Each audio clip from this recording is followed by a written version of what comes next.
ತಕ್ಷಣ ಭೂಮಿಕಾ ಆಟೋಮೆಟಿಕಲಿ ಮನೆಗೆ ಇನ್ಫಾರ್ಮ್ ಆಗ್ತಾಳೆ. ಅವಳು ಬರ್ತಿದ್ದ ಹಾಗೆ ಅವಳಿಗೆ ರೆಡ್ ಕಾರ್ಪೆಟ್ ಸ್ವಾಗತ ಸಿಗುತ್ತೆ.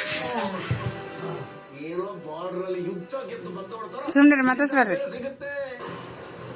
ಮತ್ತೆ ಕಾರ್ಬಾರು ಅವಳ ರಾಜ್ಯಭಾರ ಶುರುವಾಗುತ್ತೆ. ಸಿಟ್ಟೆ ಏನು ಹೇಳಲ್ಲ ಅಂತ ಹೇಳಿ ಮತ್ತೆ ಇಷ್ಟು ಅಂತ ಹೇಳ್ತಾ ಇದೆಯಾ ಕೂಸಕ್ಕ?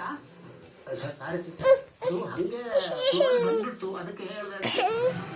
ಅಪ್ರಾಣಿಗೆ ಇನ್ನು ಒಂದು ಶಬ್ದ ಮಾತಾಡಲ್ಲ. ಮೈ ಈ ತರ ಯೂಟರ್ನ್ ತಗೋತಾಳೆ ಅಂತ ನಾನು ಅನ್ಕೊಂಡಿರಲಿಲ್ಲ. ಅಲ್ಲಿ ಹೋದ್ಮೇಲೆ ಫುಲ್ ಬದಲಾಗ್ಬಿಟ್ಟಿದ್ದಾಳೆ. ಇರ್ಲಿಲ್ಲ, ತುಂಬಾ ಹಠ ಮಾಡೋಳು. ಅನ್ಕೊಂಡಿದ್ದ ಆದ್ರೆ ಈಗ ಜಸ್ಟ್ ಈಸಿ ಹೋಗಕ್ಕೆ ಒಪ್ಕೊಂಡ್ಬಿಟ್ಲು. ಇದೆಲ್ಲ ಹೆಂಗನ ಸಾಧ್ಯ? ನಾನ್ ಕ್ಯಾಲ್ಕುಲೇಷನ್ ಮಾಡ್ಬಿಟ್ಟೆ. ಎಲ್ಲಿ ಬಿಡಿಸಿಕ್ಕೆ ಎಲ್ಲವನ್ನು ಕರೆಕ್ಟ್ ಆಗಿ ಕ್ಯಾಲ್ಕುಲೇಟ್ ಮಾಡಕ್ಕೆ ನಾವೇನು ಕ್ಯಾಲ್ಕುಲೇಟರ್ ಮನುಷ್ಯರು ಸಿಕ್ಕೆ ಮತ್ತೆ ಈ ಜನ ಬೆನ್ನಲ್ಲಿ ಮಾಡೋಣ ತಪ್ಪುತ್ತೆ. ಗುಣಾಕಾರ ಮಾಡಕ್ ಹೋಗಿ ಭಾಗಾಕಾರ ಮಾಡ್ಬಿಡ್ತೀವಿ. ನೆಕ್ಸ್ಟ್ ಟೈಮ್ ಅದನ್ನು ಸರಿ ಮಾಡ್ಕೊಂಡ್ರೆ ಆಯ್ತು. ಇನ್ನೂ ಇಲ್ಲವಲ್ಲ.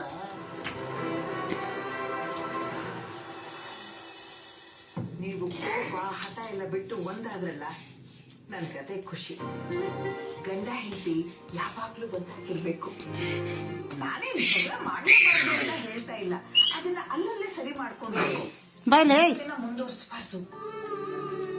ಅದೇನ್ ಗೊತ್ತಾ, ಜಗಳ ಶುರು ಆಗುವಾಗ ಚಿಕ್ಕದಾಗಿ ಶುರು ಆಗುತ್ತೆ, ಅದೇ ಪದೇ ಪದೇ ದೊಡ್ಡದಾಗ್ಬಿಡುತ್ತೆ.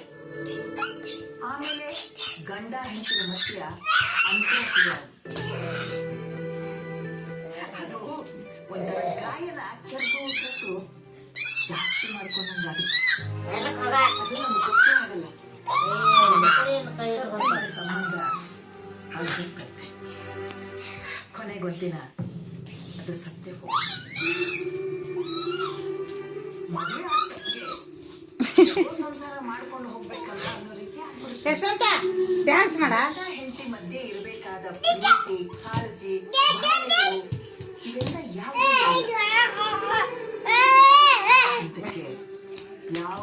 ಡ್ಯಾನ್ಸ್ ಮಾಡ ಅಪ್ಪಾಜಿ.